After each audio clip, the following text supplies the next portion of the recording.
नमस्कार और the deep dive में आपका स्वागत है। आज हमारे सामने एक बहुत ही दिलचस्प दस्तावेज है। ये छत्तीसगढ़ के प्रमुख पहाड़ियों और ऊंची जगहों की एक सूची है। पहली नज़र में तो ये सिर्फ नामों और मीटरों की एक लिस्ट लगती है, पर मुझे लगता है कि ये एक पहेली है, एक कोड है। तो आज का हमारा काम इस लिस्ट को सिर्फ पढ़ना नहीं, बल्कि इसे डिकोड करना है। इस डेटा के पीछे छिपे छत्तीसगढ़ के भूगोल के असली चरित्र को समझना है। जैसे सबसे ऊंची चोटी राज्य के एकदम उत्तर में है, तो दूसरी सबसे ऊंची ठीक दक्षिण में। ऐसा क्यों है? कुछ पहाड़ों की ऊंचाई मीटर्स में दी है, तो कुछ की पहचान सिर्फ उनके नाम से है। क्या इसका कोई मतलब है? चलिए, इस जियोग्राफिकल जासूसी को शुरू करते हैं और पहला सुराग है लिस्ट का सबसे ऊपर का नाम, गौरलाटा 1225 मीटर। 1225 मीटर। ये आंकड़ा अपने आप में एक कहानी कहता है। ये हमें एक बेसलाइन देता है। जब हम छत्तीसगढ़ के पहाड़ों की बात करते हैं तो हम हिमालय जैसी हजारों मीटर ऊंची चोटियों की बात नहीं कर रहे हैं। हम एक प्राचीन स्थिर भूभाग की बात कर रहे हैं, जहां 1200 मीटर की ऊंचाई शिखर मानी जाती है। गौरलाटा, जो बलरामपुर जिले के सामरी पाट में है, वो समझिए इस राज्य का ताज है। और ताज के ठीक बाद दूसरे नंबर पर जो नाम है, वो इस पहेली को और भी उलझा देता है। नंदीराज 1210 मीटर। ये बेलाडीला दंतेवाड़ा में है। मतलब पहला शिखर एकदम नॉर्थ में और दूसरा एकदम साउथ में। हाँ, ये कोई एक सलग पर्वत श्रृंखला तो नहीं हो सकती। क्या ये दो बिल्कुल अलग अलग दुनियाएं हैं जो राज्य के दो कोनों को छू रही हैं? आपने बिल्कुल सही नस पकड़ी है। ये दो अलग अलग दुनियाएं हैं। गौरलाटा जिस सामरी पाट का हिस्सा है, वो सतपुड़ा पर्वतमाला के पूर्वी विस्तार का एक हिस्सा है, जिसे हम छोटा नागपुर पठार के किनारे के रूप में भी देख सकते हैं। वहीं दूसरी तरफ नंदीराज, वो दक्षिण के दंडकारण्य पठार का हिस्सा है। अच्छा। ये दो अलग अलग भूवैज्ञानिक संरचनाएं हैं जो करोड़ों सालों में बनी हैं। तो ये उत्तर दक्षिण का विभाजन महज एक संयोग नहीं, बल्कि ये छत्तीसगढ़ के निर्माण की कहानी है। वाह, मतलब राज्य के नक्शे पर ये दो बिंदु सिर्फ दो चोटियां नहीं, बल्कि दो अलग अलग जियोलॉजिकल चैप्टर्स के पहले पन्ने हैं। और बेलाडीला का नाम आते ही मेरे दिमाग में पहाड़ से ज्यादा तो लोहा आता है। और आना भी चाहिए। बेलाडीला की पहाड़ियां दुनिया की सबसे अच्छी क्वालिटी के लौ अयस्क के लिए जानी जाती हैं। नंदीराज उसी श्रृंखला का सबसे ऊंचा शिखर है। तो यहाँ पहाड़ की ऊंचाई के साथ साथ उसकी आर्थिक ऊंचाई भी जुड़ी हुई है। ये एक ऐसा पहाड़ है जो न सिर्फ जमीन से ऊपर उठता है, बल्कि देश की अर्थव्यवस्था को भी ऊपर उठाता है। ठीक है, तो उत्तर और दक्षिण के दो स्तंभ हमें मिल गए। अब लिस्ट में तीसरे नंबर पर चलते हैं। बदरगढ़ 1176 मीटर, मैकल श्रेणी कबीर धाम में। मैकल श्रेणी का जिक्र तो मैंने कई बार सुना है। और आप बार बार सुनेंगी, क्योंकि अगर गौरलाटा और नंदीराज राज्य के दो किनारे हैं, तो मैकल श्रेणी छत्तीसगढ़ की रीढ़ की हड्डी है। रीढ़ की हड्डी? हाँ, ये सिर्फ एक चोटी नहीं, ये सतपुड़ा का वो हिस्सा है जो मध्य प्रदेश से छत्तीसगढ़ में दाखिल होता है और एक लंबी दीवार की तरह खड़ा हो जाता है। एक मिनट, लिस्ट में थोड़ा और नीचे, छठे नंबर पर। हाँ, फिर से मैकल श्रेणी का जिक्र है। पलमगढ़ की चोटी 1080 मीटर, गौरेला पेंड्रा मरवाही में। मतलब ये कबीर धाम से लेकर जीपीएम तक फैली हुई है। ये तो काफी लंबी चौड़ी रेंज हुई। बहुत ज्यादा। मैकल श्रेणी सिर्फ एक रीढ़ की हड्डी नहीं, ये छत्तीसगढ़ के लिए एक वाटर डिवाइड की दीवार जैसी है। Water divide? जरा सोचिए, इस दीवार के एक तरफ गिरने वाला पानी नर्मदा और उसकी सहायक नदियों में मिलकर पश्चिम की ओर अरब सागर में जाता है। अच्छा। और दूसरी तरफ गिरने वाला पानी महानदी और शिवनाथ जैसी नदियों का हिस्सा बनकर पूरब की ओर बंगाल की खाड़ी में। कमाल है। यह एक ही पर्वत श्रृंखला राज्य के पानी के भाग्य को दो हिस्सों में बांट देती है। बदरगढ़ और पलमगढ़ तो बस इसके कुछ ऊंचे कमरे हैं, पूरी इमारत तो बहुत बड़ी है। ये तो कमाल का नजरिया है। मतलब हम सिर्फ पहाड़ों की ऊंचाई नहीं नाप रहे, हम ये देख रहे हैं कि वो नदियों को रास्ता कैसे दिखाते हैं। अच्छा, टॉप 4 में एक और नाम है, मैनपाट 1152 मीटर, सरगुजा में। इसे छत्तीसगढ़ का शिमला भी कहते हैं। लेकिन मुझे एक सवाल है, 1152 मीटर क्या वाकई इतनी ठंडक के लिए काफी है? मुझे लगा था ये और ऊंचा होगा। यह एक बहुत ही आम और वाजिब सवाल है। देखिए, ठंडक सिर्फ मीटर में नहीं नापी जाती। मैनपाट एक चोटी नहीं, बल्कि एक पठार है, एक पाट प्रदेश। इसका मतलब है एक बहुत बड़ा सपाट ऊंचा इलाका। जब हवा इस खुले हुए ऊंचे मैदान पर चलती है तो वो ठंडी हो जाती है। साथ ही यहाँ की हरियाली, घने जंगल, ये सब मिलकर एक माइक्रो क्लाइमेट बनाते हैं। अच्छा, एक अपनाई मौसम इसके फैलाव में है। समझ गई। तो ये छत्तीसगढ़ का शिमला अपने एल्टीट्यूड की वजह से कम और अपने एटीट्यूड की वजह से ज्यादा है। एक खुला, हवादार, पठारी एटीट्यूड। चलिए, अब 1000 मीटर के इस एक्सक्लूसिव क्लब के कुछ और सदस्यों से मिलते हैं। सूची में अबूझमाड़ की पहाड़ियां हैं, 1076 मीटर, नारायणपुर में। ये नाम सुनते ही एक रहस्यमयी सी भावना आती है। और वो रहस्य ही इसकी पहचान है। अबूझमाड़ का मतलब ही है जिसे बूझा ना जा सके। ये बस्तर का वो हिस्सा है जो आज भी काफी हद तक अपनी आदिम संस्कृति और घने जंगलों के लिए जाना जाता है। यहाँ की पहाड़ियाँ सिर्फ भौगोलिक ऊंचाई नहीं, बल्कि सांस्कृतिक रूप से भी बाहरी दुनिया से एक पर्दा बनाए रखती हैं। ये छत्तीसगढ़ का दिल है जो अपनी ही धुन में धड़कता है। और इसी क्लब में एक और नाम है, लाफागढ़ चोटी, 1048 मीटर, कोरबा में। इसके बारे में मैंने पढ़ा है, इसे छत्तीसगढ़ का चित्तौड़ कहते हैं।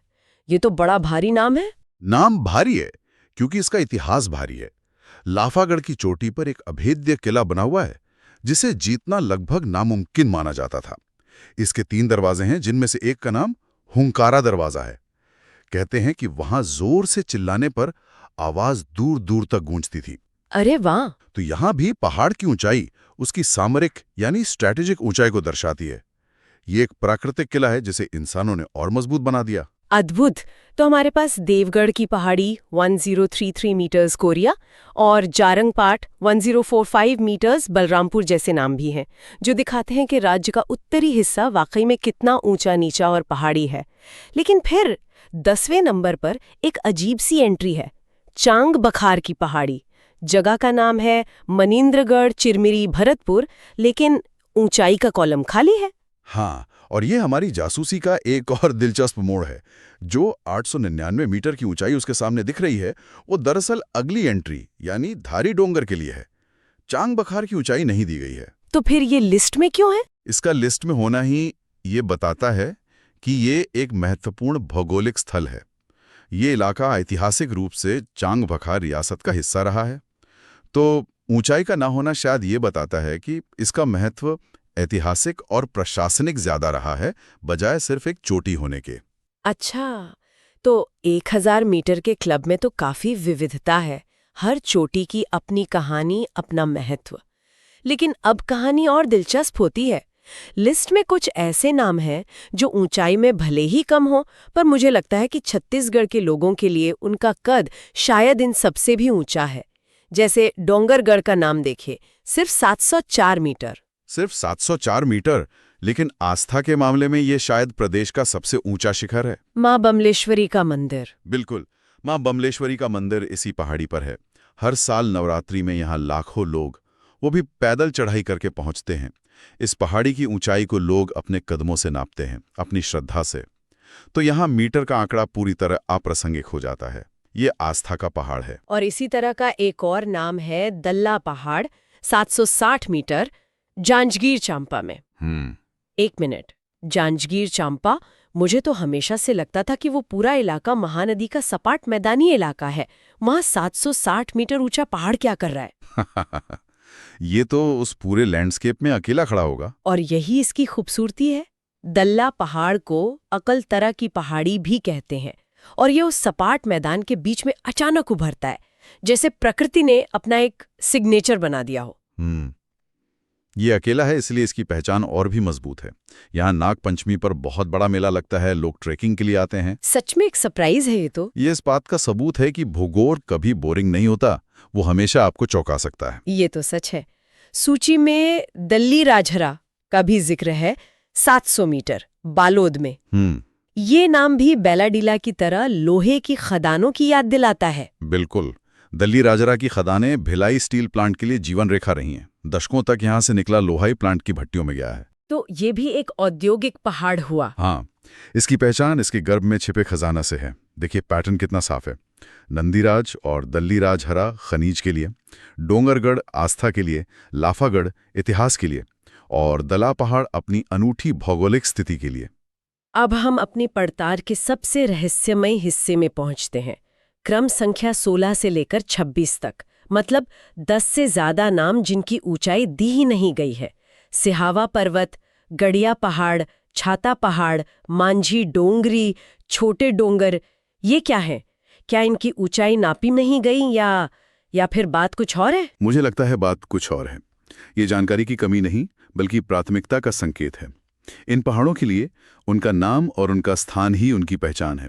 उनकी कहानी उनकी ऊंचाई से कहीं ज्यादा बड़ी है। चलिए एक उदाहरण लेते हैं। सिहावा पर्वत, धमतरी, ब्रैकेट में सुक्तिमती पर्वत भी लिखा है। ये इसका प्राचीन नाम होगा। हाँ, और इस पर्वत की असली पहचान ये है कि यहाँ से छत्तीसगढ़ की जीवन रेखा महानदी का उद्गम होता है। ओहो! अब आप ही बताइए, जो पर्वत प्रदेश की सबसे बड़ी नदी को जन्म देता हो, क्या उसकी ऊंचाई मीटर में नापना जरूरी है?